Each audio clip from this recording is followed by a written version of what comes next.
Assalamualaikum warahmatullahi wabarakatuh. Kami dari Kumpulan 8 akan membentangkan tajuk iaitu ekuiti dalam pendidikan. Kami terdiri daripada 5 orang iaitu saya sendiri Nur Farhana binti Muhammad Ghani, kedua iaitu Fatin Ayuni, ketiga iaitu Nik Nur Fatin, keempat iaitu Aina Aisyah binti Zainal dan kelima iaitu Nur Najwa Farhana. Okey, pengenalan. Ekuiti dalam pendidikan menekankan keadilan dalam penyampaian pendidikan berasaskan keperluan individu, bukan sekadar memberi sama rata kepada semua. Ia mengambil kira faktor sosioekonomi, jantina, etnik dan lokasi pelajar agar setiap pelajar mendapat peluang pembelajaran yang adil dan saksama. Okey, di Malaysia, Pelan Pembangunan Pendidikan Malaysia 2023-2025 telah meletakkan ekuiti sebagai teras utama dalam usaha memastikan akses pendidikan berkualiti untuk semua tanpa mengira latar belakang. Okay, next. Assalamualaikum dan selamat sejahtera kepada semua. Okey, terima kasih Cikgu Farhana. Okey, saya Aina Aisyah binti Zainal akan meneruskan pembentangan ini. Okey, apa itu pendidikan? Okey, pendidikan adalah proses membentuk manusia secara menyeluruh dan seimbang. Pendidikan juga adalah proses penyampaian ilmu dan kemahiran yang diturunkan daripada satu generasi ke generasi yang lain, di mana ianya melibatkan proses pengajaran dan pembelajaran secara dua hala antara guru dan murid. Okey, menurut FPK, pendidikan adalah proses paling utama dalam usaha pembinaan insan yang baik, seimbang dan bersepadu.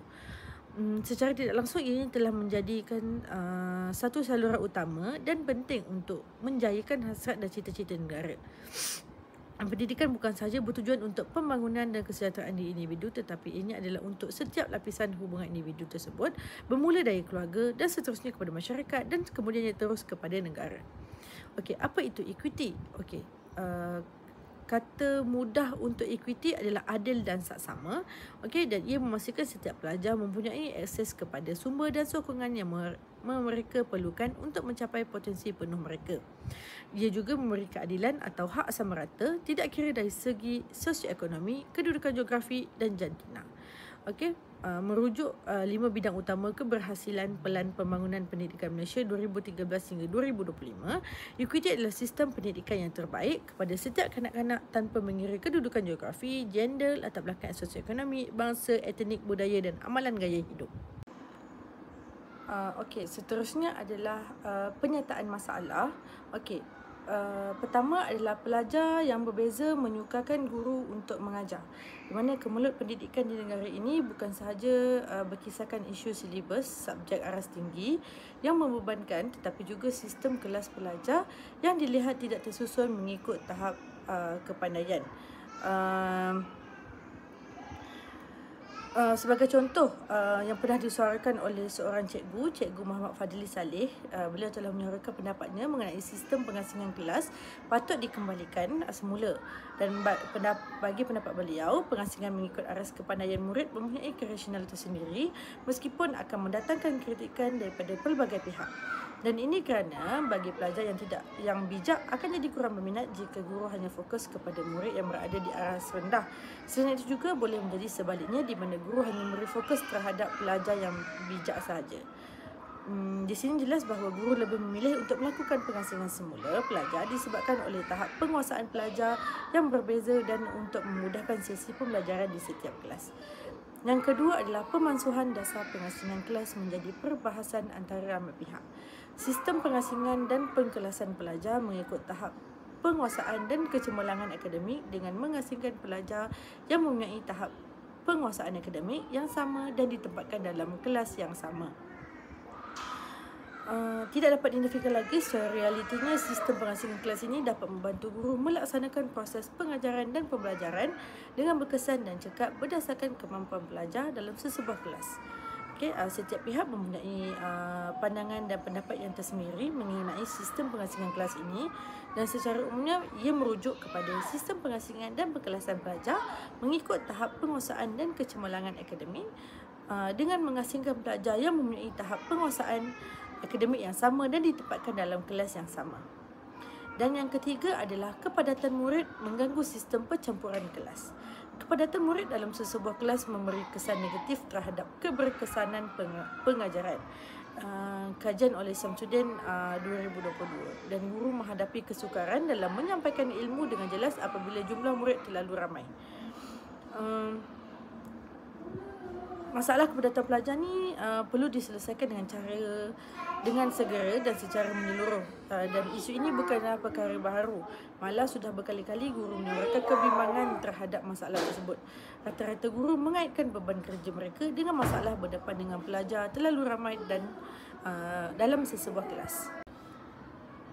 Okey, seterusnya adalah cadangan penyelesaian. Okey, yang pertama adalah memberi perhatian kepada murid secara menyeluruh. Kajian yang dibuat oleh Rahman dan Aziz 2019 mengesyorkan agar jawatan pembantu guru diwujudkan bagi membantu guru dalam menguruskan kelas dan memberi perhatian lebih kepada pelajar yang memerlukan bantuan akademik. Okey, tugasan untuk pembantu guru ini ialah untuk membantu guru ketika sesi pengajaran dan pembelajaran dalam kelas dijalankan.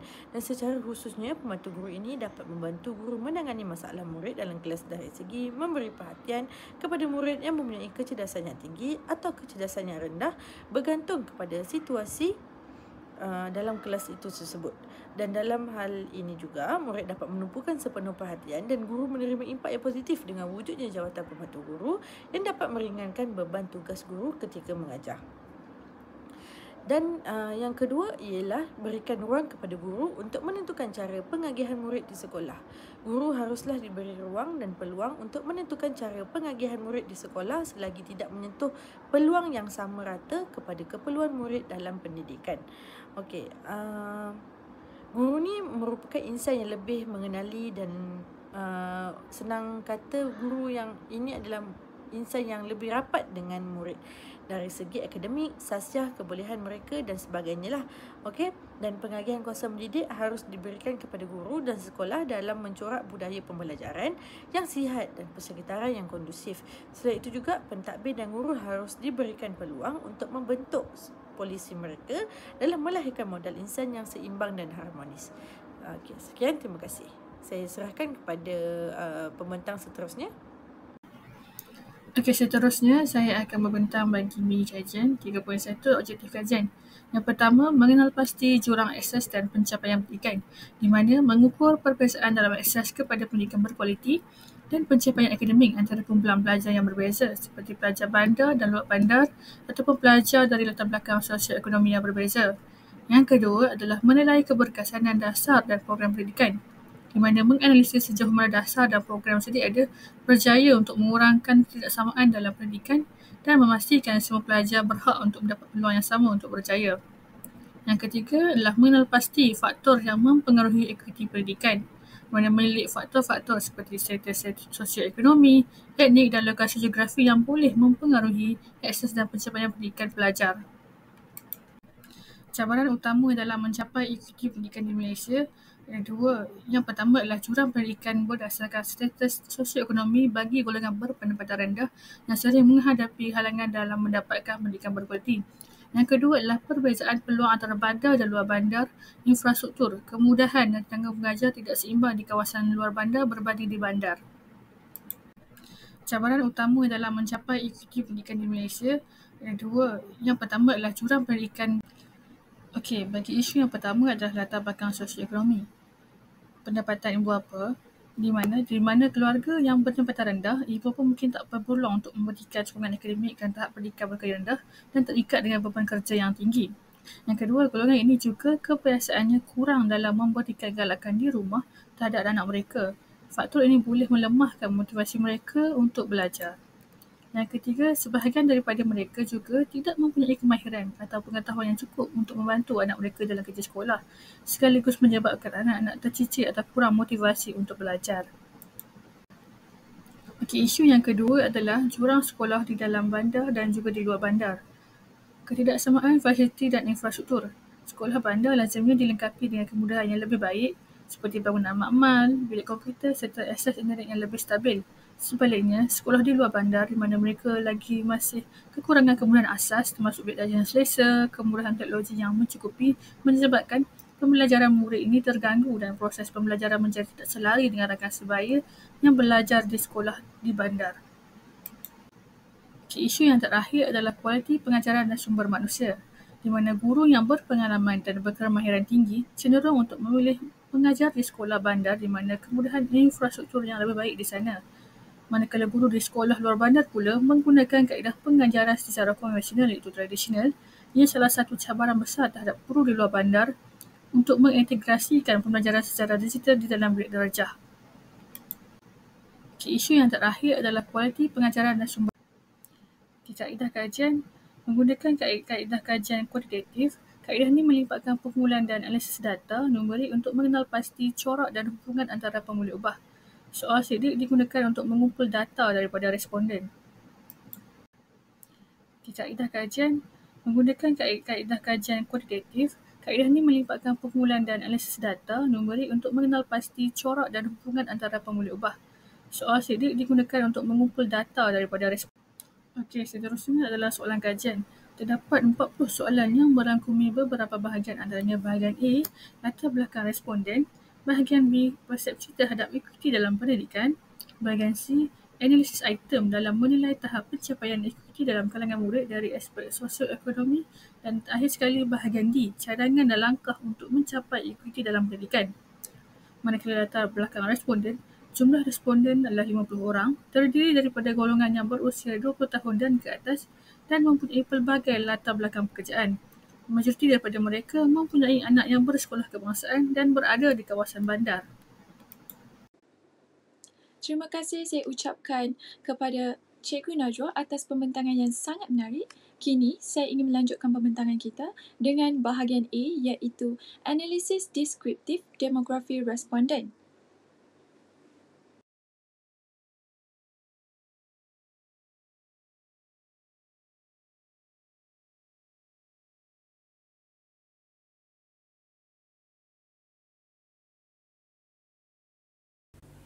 Item yang pertama ialah jantina. Bilangan responden yang terlibat di dalam kajian ini ialah seramai 50 orang yang terdiri daripada 34 orang lelaki dan 16 orang perempuan. Bilangan responden yang paling tinggi ialah 44% yang dikategorikan di dalam 31 sehingga 40 tahun. 100% responden terdiri daripada warga negara Malaysia sendiri. Item yang keempat ialah pekerjaan. Responden sektor swasta mendominasikan dengan 38% dan peratusan yang paling rendah adalah 4% iaitu responden yang tidak bekerja. Item yang kelima ialah status diri. Status perkahwinan 48 orang yang mendominasikan 96% manakala status ayah tunggal dan ibu tunggal yang merangkumi 4% sahaja. Item yang keenam ialah status anak persekolahan. Pendidikan anak yang paling tinggi iaitu 70% anak-anak yang bersekolah di sekolah kebangsaan dan hanya 2% sahaja anak-anak yang bersekolah di sekolah jenis kebangsaan.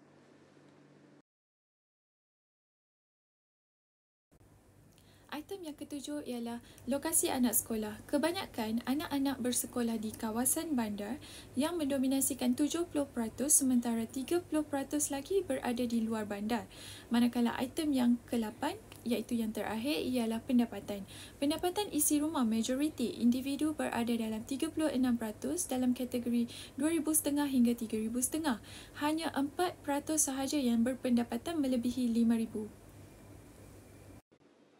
Mari kita teruskan kepada bahagian B iaitu persepsi terhadap ekuiti dalam pendidikan.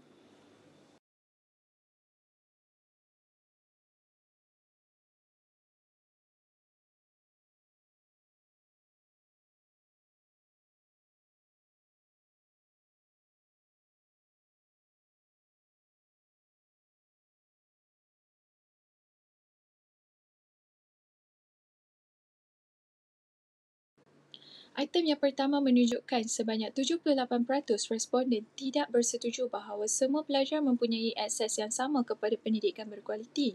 Hanya 4% sahaja yang bersikap netral. Manakala item yang kedua, majoriti responden 62% bersetuju bahawa faktor kewangan memberi kesan terhadap ekuiti dalam pendidikan manakala 20% sahaja yang tidak bersetuju. Hal ini menunjukkan bahawa kewangan memberi impak yang sangat besar di dalam ekuiti pendidikan. Diikuti pula kepada item yang ketiga iaitu sejauh manakah lokasi sekolah mempengaruhi ekuiti dalam pendidikan. Sebilangan besar responden 80% bersetuju bahawa lokasi sekolah mempengaruhi ekuiti dalam pendidikan, sementara hanya 6% sahaja yang tidak bersetuju. Item yang keempat iaitu sejauh manakah jantina mempengaruhi ekuiti dalam pendidikan.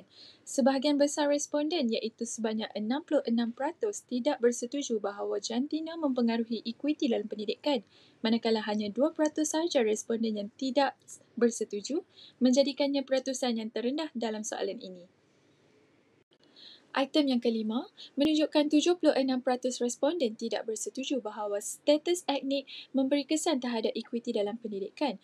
Hal ini menunjukkan bahawa sistem pendidikan kita semakin inklusif dan tidak terlalu dipengaruhi oleh latar belakang etnik.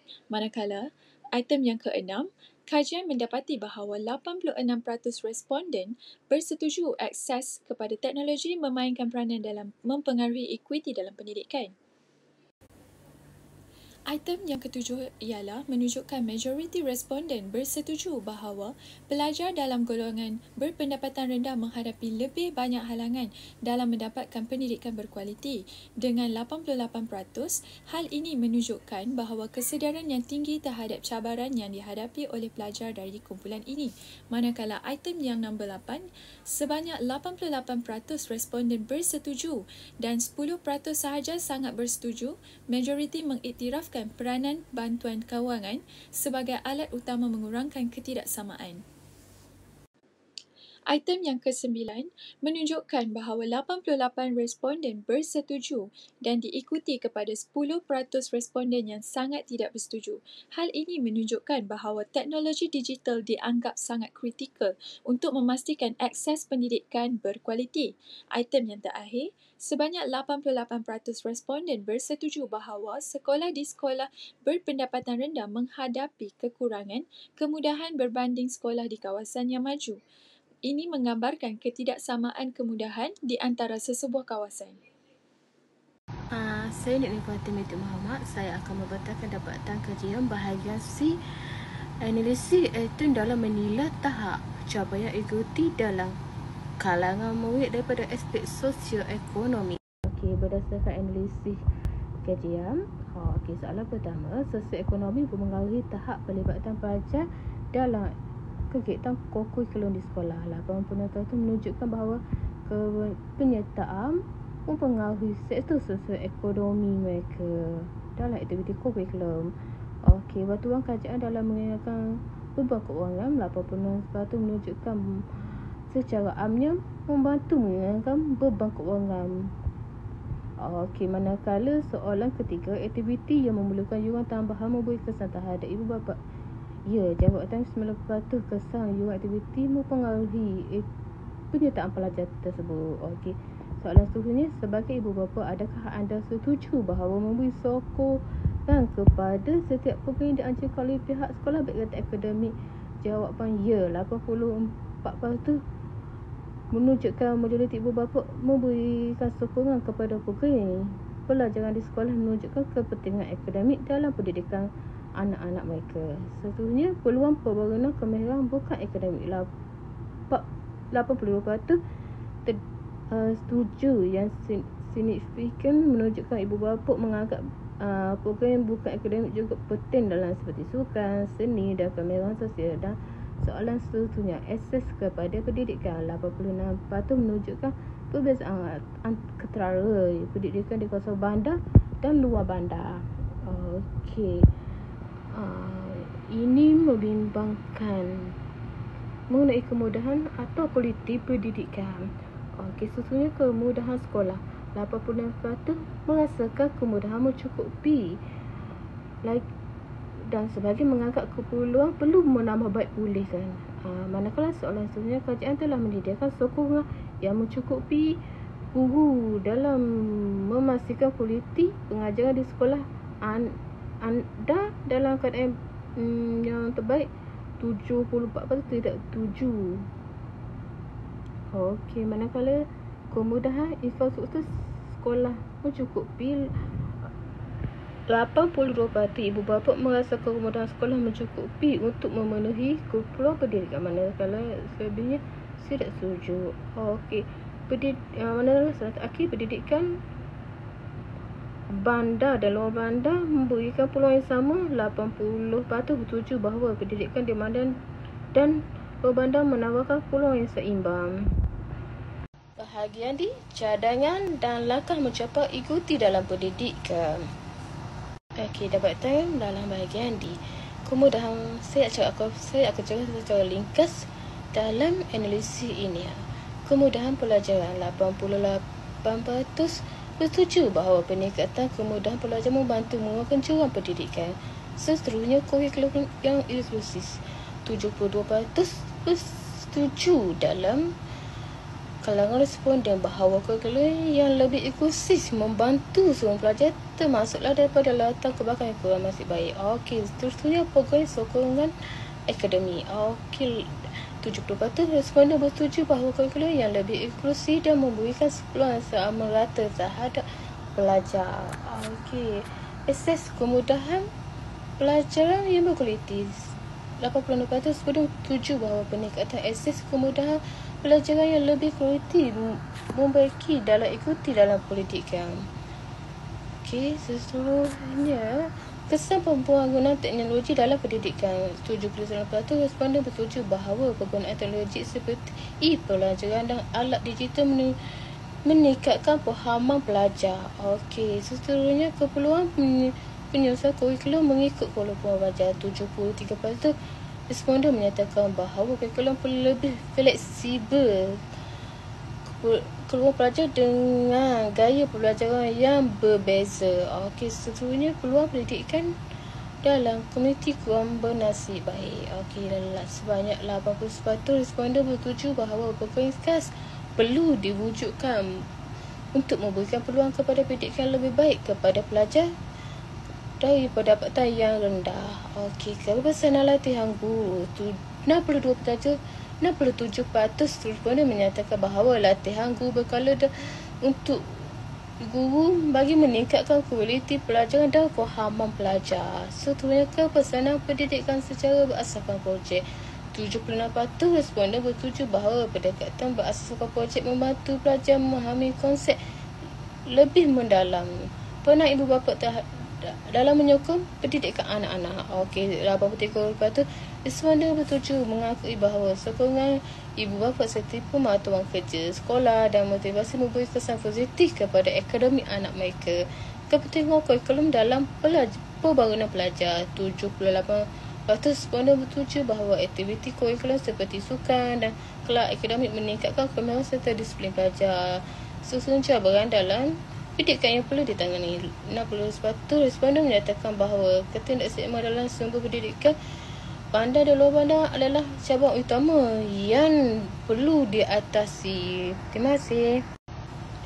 Okey, pandangan pada tajuk dalam kajian ikuti pendidikan di Malaysia. Ikuti pendidikan di Malaysia bermaksud memberi keperluan bukan memberi yang sama rata. Kajian menunjukkan kefahaman konsep ini masih rendah dalam kalangan masyarakat di Malaysia. Walaupun ia penting untuk memastikan setiap pelajar mencapai pelajaran yang sama rata tanpa mengira latar belakang. Okey, berdasarkan kajian yang dijalankan, terdapat isu-isu utama dalam ikuti pendidikan. Dalam kajian kesedaran ikuti, kefahaman konsep ikuti dan keselamatan. Faktor kedua, faktor sosioekonomi. Okey, beban keuangan terutama kepada keluarga yang kurang mampu. Okey, infrastruktur pendidikan, jurang kemudahan pendidikan bandar dan luar bandar. Kualiti pengajaran, kekurangan guru berkualiti di luar bandar. Seterusnya, ikuti pendidikan merupakan elemen kritikal dalam memastikan setiap pelajar mendapat peluang pelajaran sama rata tanpa terhalang oleh faktor ekonomi, geografi, latar belakang sosial. Isu ini saling berkaitan dan antara memerlukan pendekatan holistik perlu diselesaikan. Okey, cabaran utama dalam ikuti pendidikan di Malaysia. Yang pertama, jurang bandar dan luar bandar, ketidaksamaan kemudahan asas prasarana sekolah. Luar bandar masih kekurangan seperti makmal komputer saiz, bilik komputer, pustakaan dan akses internet yang mencukupi. Yang kedua, Sosioekonomi, kos pendidikan yang tinggi memberi tekanan kepada golongan B40, termasuk pembelian buku, pakaian sekolah dan yuran kurikulum. Okey, seterusnya akses. Pelajar daripada golongan pendapatan rendah di luar bandar ataupun di bandar mana kekurangan akses kepada peranti elektronik dan sambungan internet menyebabkan mereka ketinggalan dalam pelajaran digital. Sebenarnya kekurangan guru berkualiti di kawasan luar bandar. Guru pengalaman lebih cenderung mengajar di kawasan bandar kerana faktor kemudahan dan peluang kerja yang lebih baik. Manakala di pedalaman masih lagi kekurangan guru pakar di berbagai bidang. Cadangan penambahbaikan ikuti dalam pendidikan Malaysia.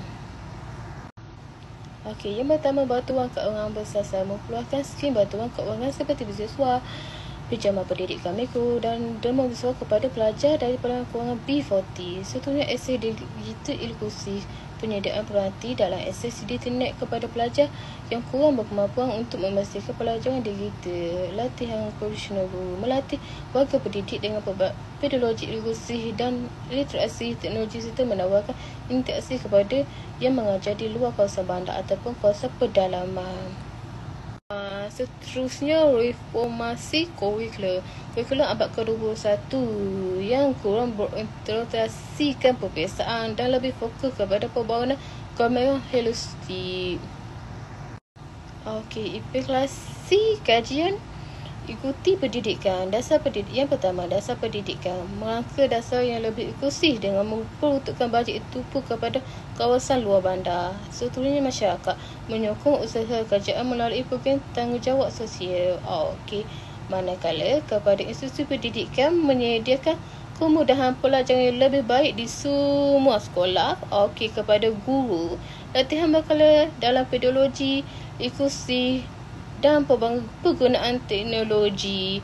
Okey, kepada pelajar, sokongan tambahan untuk pelajar daripada keluarga kurang mampu. Ikuti pendidikan bukan sekadar retorik tetapi perlu diterima dalam tindakan konkret oleh semua pihak. Kepentingan hanya bagi memastikan setiap individu mendapat peluang pendidikan sama rata untuk membentuk kita sebagai masyarakat yang progresif dan berdaya saing. Okey, terima kasih. Itu saja dalam bahagian pembentangan bahagian saya. Seterusnya adalah perbincangan. Okey, berdasarkan kajian menunjukkan bahawa jurang ekonomi merupakan halangan utama dalam mendapatkan pendidikan berkualiti dalam kalangan pelajar berpendidikan rendah, khususnya golongan B40. Okey, kenyataan bahawa golongan B40 sukar memperoleh pendidikan berkualiti akibat daripada bantuan yang tidak menyeluruh menurut Alex 2014 menggambarkan bahawa masalah ketidakseimbangan dalam pelaksanaan bantuan. Namun begitu, usaha kerajaan untuk melaksanakan bancian sekolah seperti yang dinyatakan oleh Amelia 2023 dilihat sebagai satu inisiatif positif ke arah memperbaiki situasi ini. Okey, kedua iaitu peranan guru. Okey, kajian ini mendapati bahawa guru berprofesional dan peka terhadap latar belakang pelajar berupaya mewujudkan suasana pembelajaran yang inklusif. Namun, kekurangan latihan, beban tugas dan ketidakupayaan mengadaptasi teknologi pembelajaran menjadikan cabaran utama. Okey, kajian Hizam 2021 membuktikan bahawa kompetensi digital guru memberi impak yang besar terhadap keberkesanan pengajaran. Maka latihan berterusan dalam pedagogi dan teknologi perlu ditingkatkan. Okey, yang ketiga iaitu lokasi sekolah. Okey, pelajar di kawasan luar bandar berdepan kekurangan infrastruktur, kekurangan guru dan akses internet yang terhad. Okey, laporan PPPM 2023 turut mengesahkan bahawa jurang pencapaian antara sekolah, bandar dan luar bandar masih wujud. Menurut teori ekologi Bro-Fair-Brenner, persekitaran fizikal dan sosial memberi pengaruh besar terhadap perkembangan kanak-kanak. Maka, penyediaan kemudahan asas, teknologi dan persekitaran pembelajaran yang lengkap di kawasan luar bandar adalah kritikal bagi memastikan kesamarataan pendidikan. Okey, kesimpulannya, kajian ini mengenal pasti faktor utama yang mempengaruhi ekuiti pendidikan, termasuklah jurang sosioekonomi, lokasi geografi, akses teknologi dan status etnik. Pelajar dari keluarga berpendapatan rendah menghadapi kesukaran memperolehi pendidikan berkualiti, terutama dalam kemudahan asas dan sokongan pembelajaran. Okey, perbezaan kemudahan antara sekolah luar bandar dan bandar menjejaskan pencapaian murid. Walau bagaimanapun, wujud dasar dan program kerajaan pelaksanaannya perlu dipertingkatkan supaya lebih tepat dan berkesan. Kajian ini mencandarkan penambahan pembantu guru, latihan pedagogi inklusif dan autonomi sekolah dalam pengurusan murid bagi memastikan sistem pendidikan lebih adil dan menyeluruh. Itu sahaja dari kumpulan kami. Sekian, terima kasih.